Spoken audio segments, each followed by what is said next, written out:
When I was 10, he gave me Harper Lee's novel To Kill a Mockingbird, a rather new book then. तो जब वो 10 साल की थी, her father gave her a novel. कौन सी novel और किसकी थी? हार्पर ली की नॉवल थी, जो की थी to kill a mockingbird, एक बर्ड को मारने की थी. तो ये जो थी बहुत ही नई बुक थी जो मार्केट में आई थी.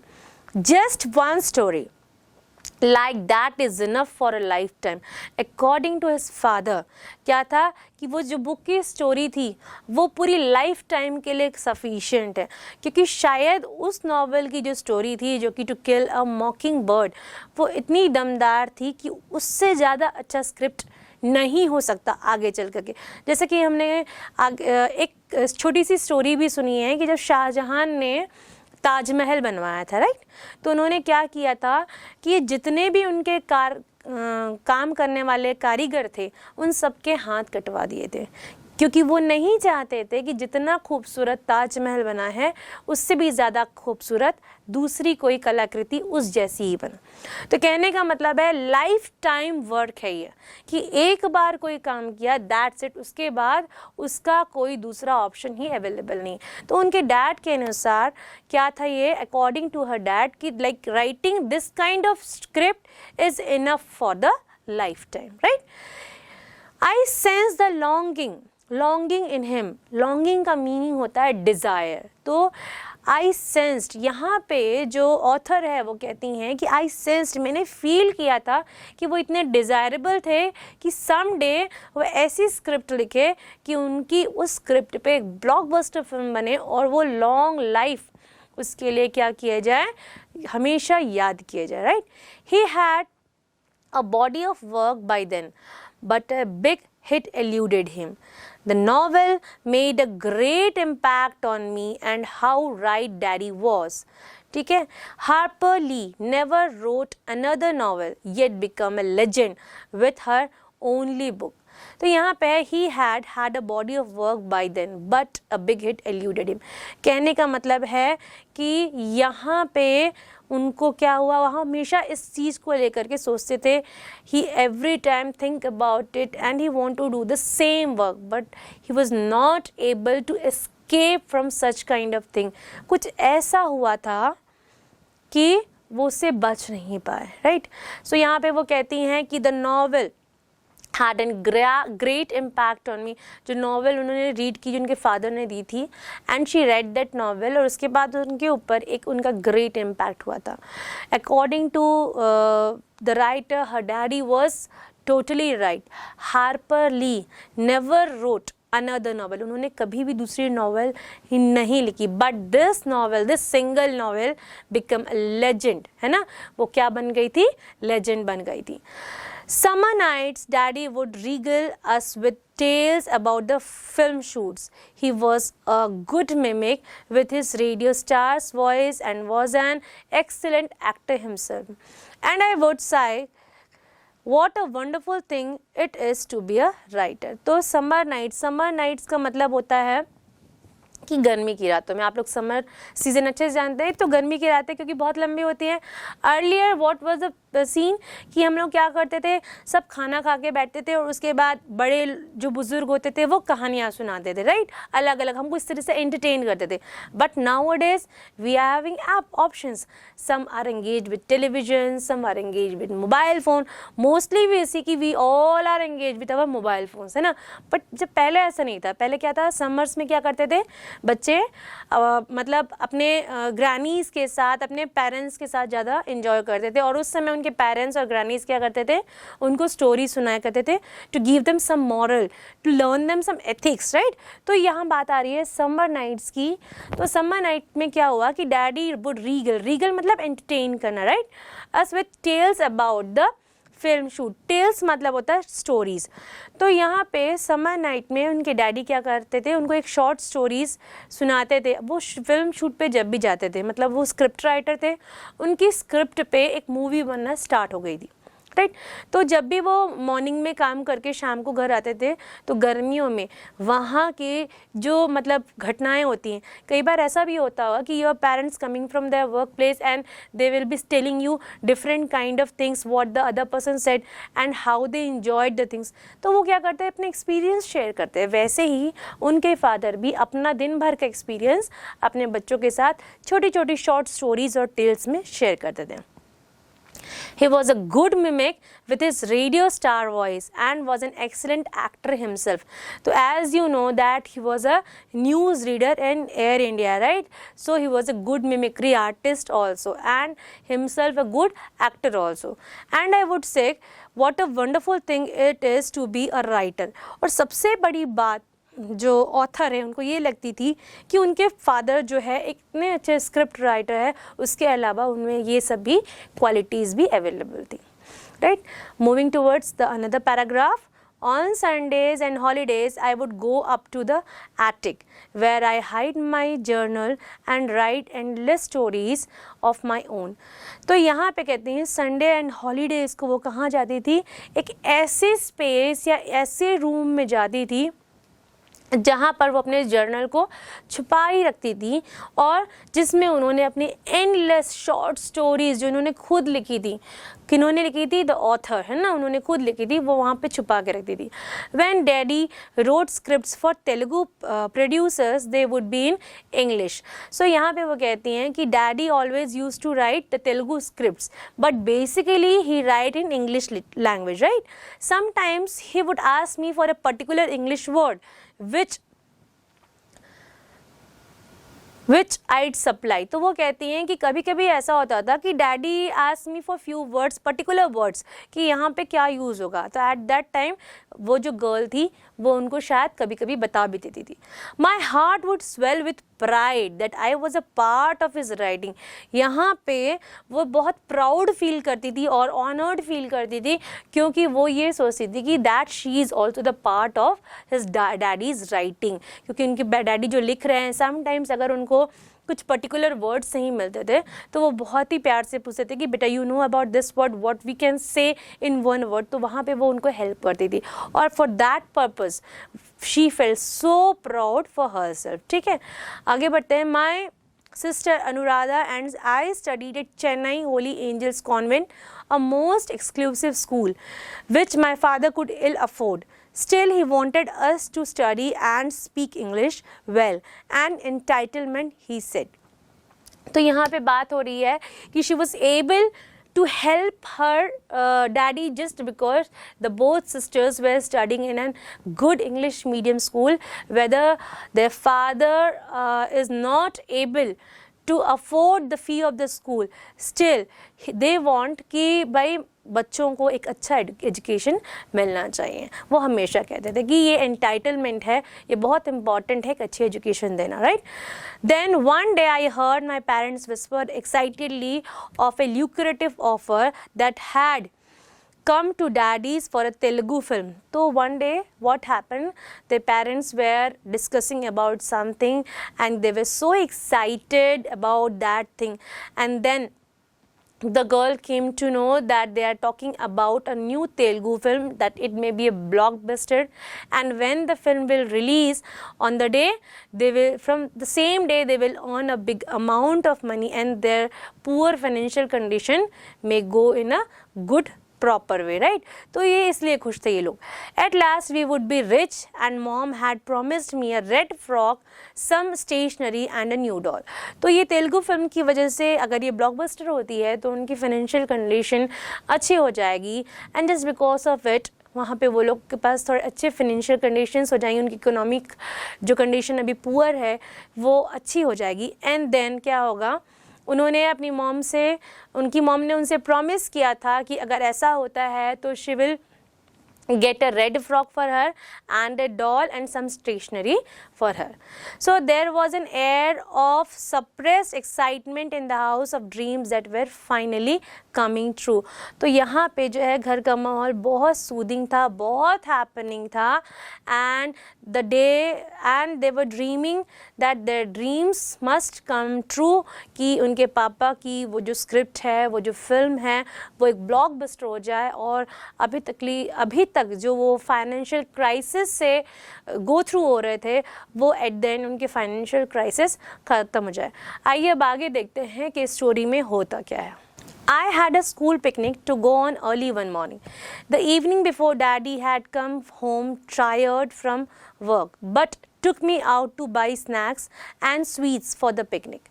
My basket was crammed with goodies and I was bursting with joy. Daddy set the alarm for 5 in the morning, ironed my clothes for the next day and went to the bed. तो यहाँ पे the author is sharing कि the next day she have to left for the picnic from the school they were going in the morning. So the preparation were going on. At the evening his father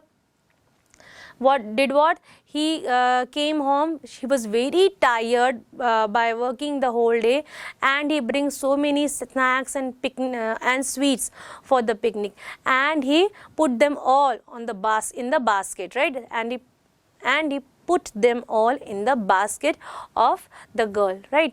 And the girl is telling that the basket was crammed with goodies. मतलब वो इतनी ठसाठस भर गई थी, बहुत packed हो गई थी, कहने का मतलब है, right? I was bursting with joy. At that time she was very glad कि कल मैं जा रही हूँ और आज मेरे पास इतनी सारी चीज़ें हैं. Daddy set the alarm for 5 in the morning. Daddy ने क्या किया, 5 बजे का अलार्म सेट कर दिया था. He iron her clothes for the next day and went to bed. और उसके बाद वो सोने चले गए. The next morning the alarm clock went off. I got up but daddy did not. He passed away in his sleep a coronary thrombosis, the doctor explained. I was 13, my sister Anuradha 8, daddy was just 41. तो यहाँ पे एक bad situation आती है कि daddy तो alarm set करके सो गए थे, but the next morning the alarm clock went off. मतलब अलार्म क्लॉक ने अपना काम किया. I got up, the girl got up but daddy did not. Daddy उस दिन के बाद कभी नहीं उठे. He passed away in his sleep, मतलब उस रात को ही उनका निधन हो गया था. He died in his sleep. Actually he had a chronic thrombosis, means उनको एक हार्ट अटैक आया था. The doctor explained. I was 13. She is telling that at that time she was 13 and her sister Anuradha was 8 and daddy was just 41. Along with his body, our dreams too went up in the flames. As you know that in our culture we burn the body after the death in the same way they did, because they were also Hindus. And according to her, as his body burned in the flames, their dreams also burnt into the flame, that they will be rich someday, they will be happy someday, they will be together someday. But Nindu Hridayalu, the Telugu movie he had scripted with superstar N.T. Rama Rao in the lead, had celebrated its 100th day. लेकिन क्या हुआ था, जिस निंदू हृदयालु movie का नाम है, this is the name of the movie, the Telugu movie, जिसका script इन्होंने तैयार किया था और जिसके सुपरस्टार थे N.T. रामा राव जो लीड कैरेक्टर में थे, हैड सेलिब्रेटेड 100 डे. उन्होंने 100वां दिन सेलिब्रेट किया था. एक जश्न जैसी बात थी कि वो एक सच में ब्लॉकबस्टर मूवी निकली थी. The producer send some additional money to my mother for the Hindi distribution rights of the film. तो उनकी माँ को थोड़ा और पैसा भेजा गया था. The movie was a blockbuster and the first in its generation. ठीक है, उस जनरेशन की पहली ब्लॉकबस्टर थी. Daddy's script became a recurring Bollywood theme Three brothers separated in childhood, reunited as adults, avenging their parents' misfortunes. So यहाँ पे है कि जिन्होंने ये कॉन्सेप्ट डाल दिया था, उस कॉन्सेप्ट पे कई सारी मूवीज़ बनाई गई थी. रिकरिंग मतलब बार बार उस तरह की सिचुएशन को यूज़ करके कई सारी ऐसी मूवीज़ बनाई गई उसी स्क्रिप्ट पे लगभग बेस. तो उनकी जो मूवी का स्क्रिप्ट था वो एक बेस बन गया था, उसी बेस को लेकर के कई तरह की अलग अलग लैंग्वेजेस में कई मूवीज़ बनाई गई. Another Telugu producer had visited us to offer his condolence. तो उनकी कॉन्डोलेंस पे एक और तेलुगु प्रोड्यूसर आए थे. He remarked ruefully that my father script for him was left half done. तो वो बहुत दुखी से होकर के बोले, he was feeling so bad and he said कि वो भी उस पर भी काम कर रहे थे. His father was working, her father was working with him on the another different Telugu movie, but now it is half done. It has not been completed. She said that I know the story, Hannah, I could finish it for you. She said like that. He looked at me with kind eyes. With kind eyes, the producer looked at her and asked, "Are you sure? क्या तुम seriously कह सकती हो कि तुम उस half done movie को complete कर सकती हो?"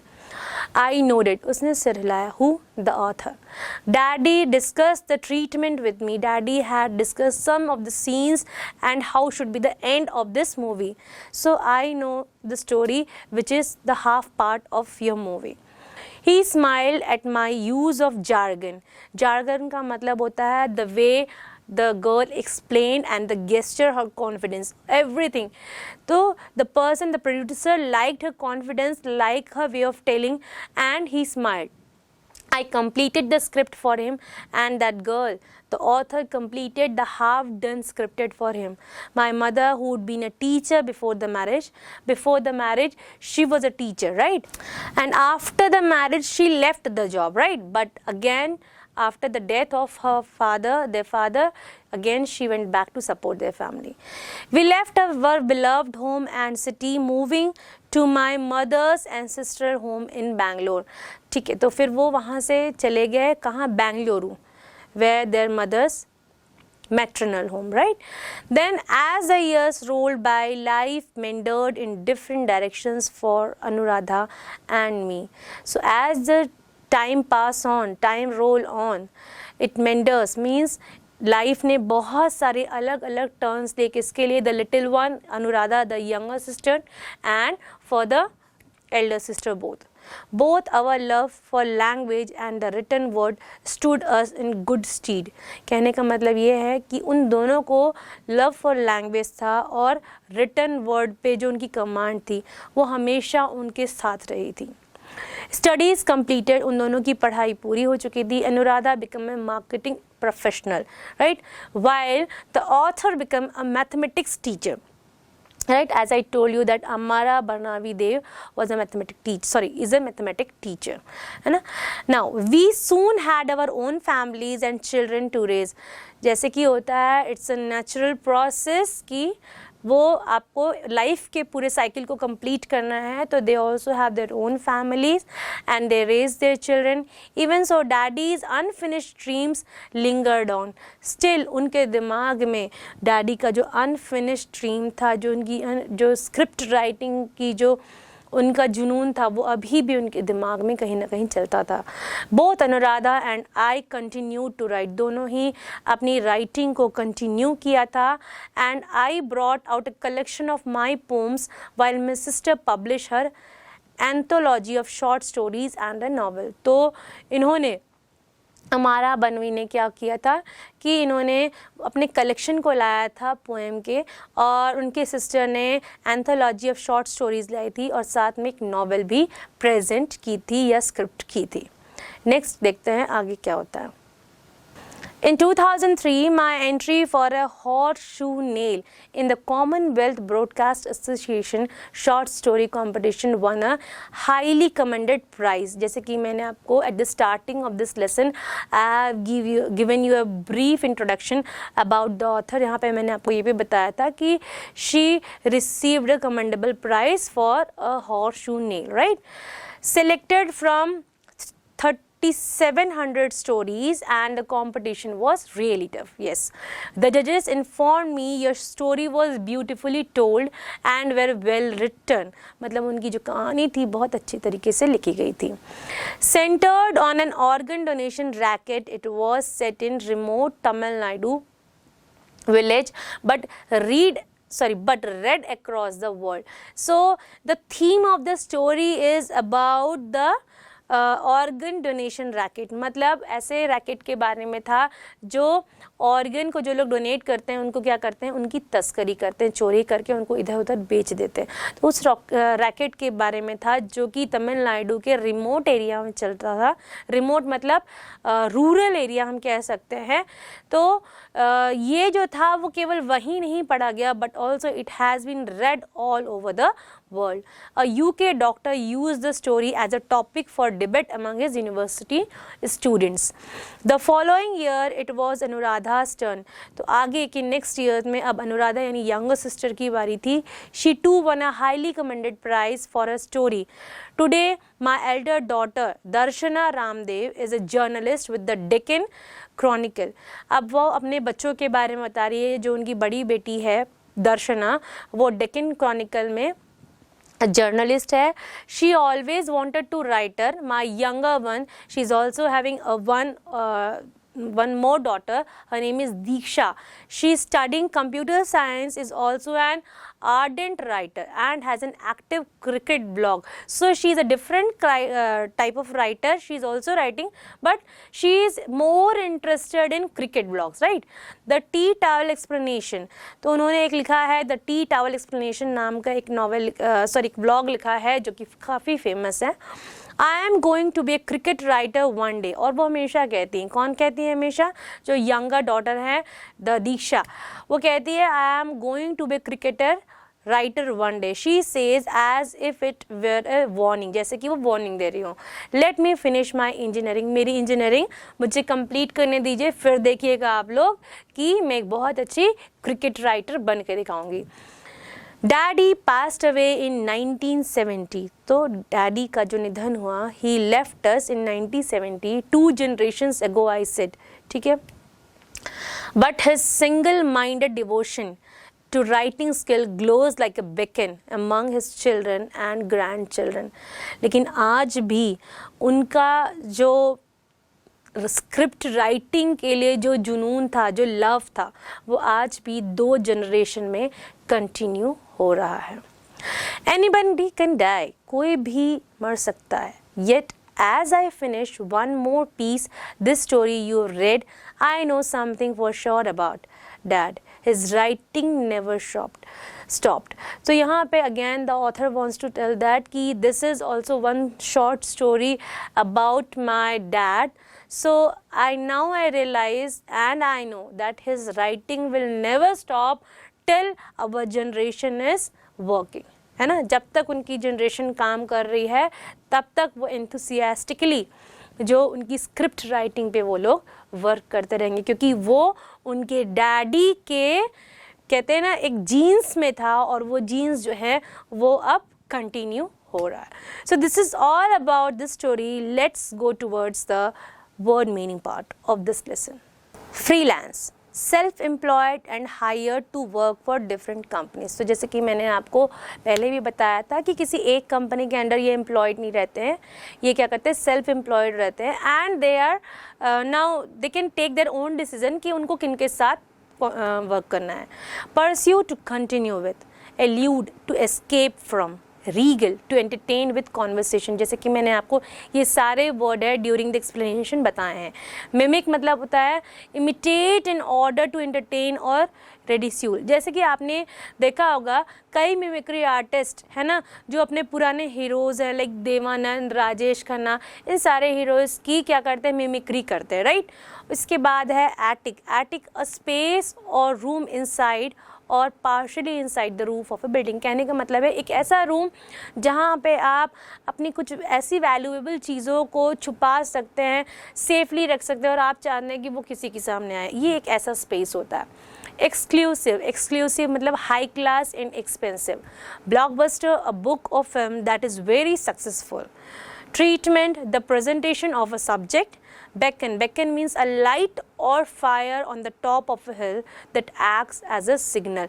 मतलब ये वर्ड तब लास्ट में यूज़ हुआ है जब उनकी जो स्क्रिप्ट राइटिंग की जो लाइट है, जो फायर है, वो उनकी जनरेशन आगे फॉलो कर रही है. So this is all about the word meaning part. Now coming to word the comprehension part. First question is complete the following sentence with the correct option. Daddy was dash before pursuing his freelance writing. तो ये of course जैसे कि 4 option आपकी screen पर दिख रहे हैं. First one is an actor, second a mimicry artist, third a news reader in AIR and fourth an editor. तो yes, he was a news reader in AIR. Now coming to the second question, the writer was able to complete the half done script of her father because. क्यों able थी? First, she had been a good writer at that time. ना, बिल्कुल ना. She had a copy of rough sketch of the script. बिल्कुल नहीं. Her father had discussed the presentation of the script with her, or her mother had given her the copy of the script. तो उनके पापा के साथ उनकी कुछ discussion हुई थी उस स्टोरी के बारे में कि किस तरीके से उस स्टोरी को कंटिन्यू करेंगे और एंड होगा. तो इसका आंसर है थर्ड वाला. Her father had discussed the presentation of the script with her. Coming to the question answer part of this lesson, as you can see the first question on your screen. The first question is, what was the name of the narrator's father? So as you know, the narrator's father name was Nagarkoil K. Padmanabham, right?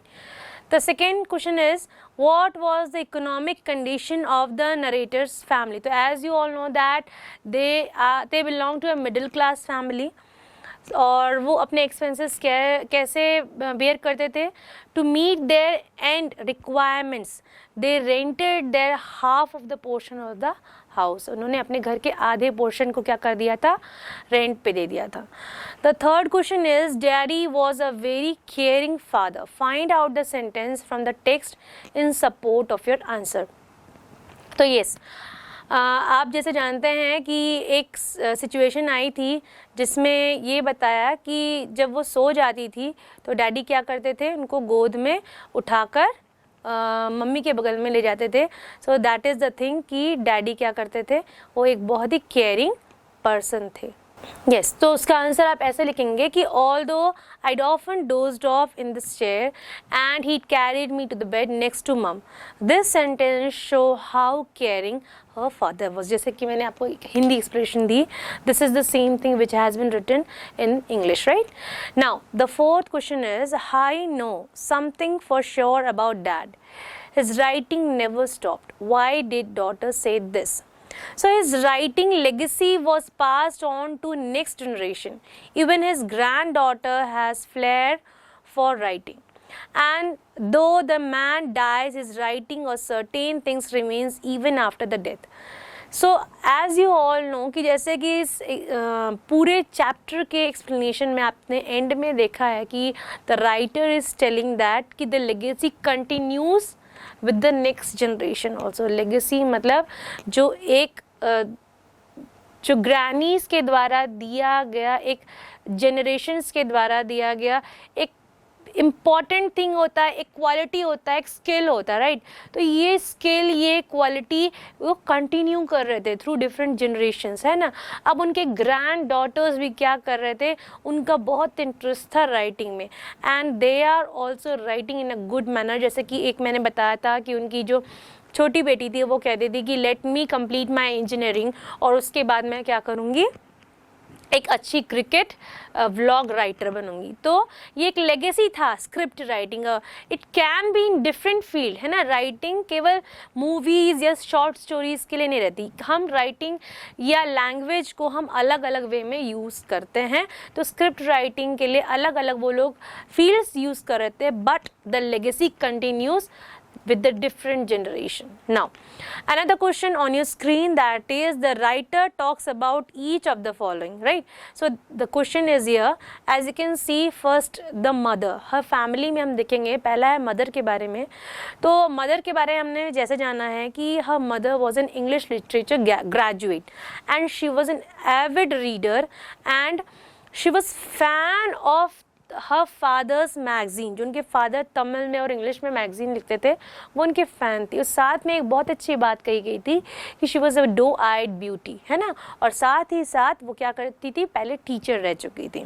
Okay, now what about the father. Father जो थे, father was very caring, very hard working, and he work so hard to raise his family and follow his passion also. He was a very handsome man, जैसे कि एक उसमें दिया भी गया है, एक स्क्रिप्ट में बताया भी गया है कि his hand writing was so beautiful and he wrote so beautifully कि सारे जो एक्सप्रेशंस हैं वो सामने आते थे।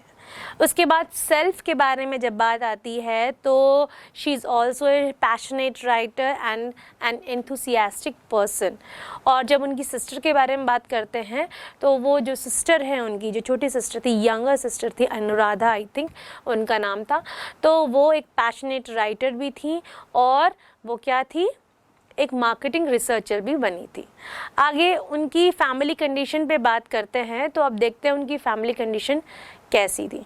तो पहले होम की बात करते हैं। So as we all know they are having a modest home with white washed walls and green windows and a big garden around it which is like inviting, which is having an inviting porch also. तो हम इस तरीके से कह सकते हैं कि जो होम था बहुत लग्जूरियस नहीं था, बट एक एवरेज लोगों के लिए या मिडिल क्लास फैमिली के जैसा ही था, जो कि प्रॉपरली वाइट वॉश था और साथ ही साथ उनके विंडोज़ जो ग्रीन कलर के पेंटेड थे, और साथ में गार्डन था जहाँ पे खूबसूरत था सा पोर्च था जो कि इनवाइट करता था लोगों को एंटर करने के लिए।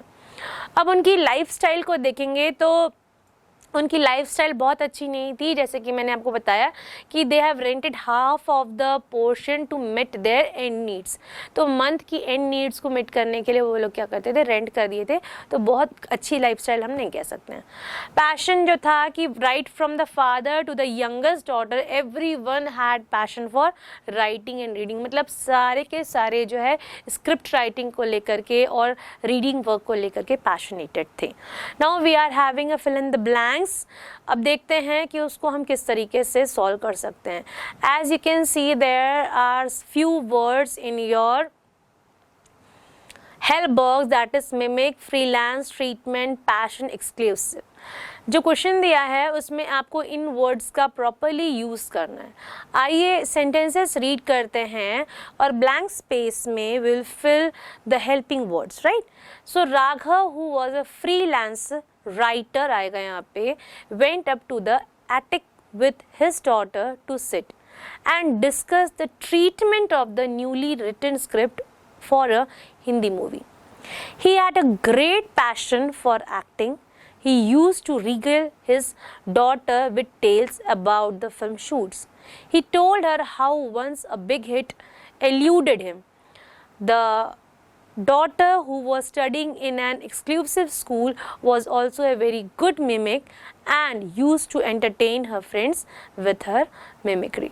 Now coming to the last question, you have to read the lesson carefully and find out the nouns, phrases in the passage and take the adjectives given below. तो टर्निंग के साथ आप थॉट्स का use करेंगे, रेंटलेस के साथ passion का use करेंगे, अनफिनिश के साथ ड्रीम्स का यूज़ करेंगे, एक्टिव क्रिकेट ब्लॉग होगा और डो वाइट ब्यूटीज़ होगा।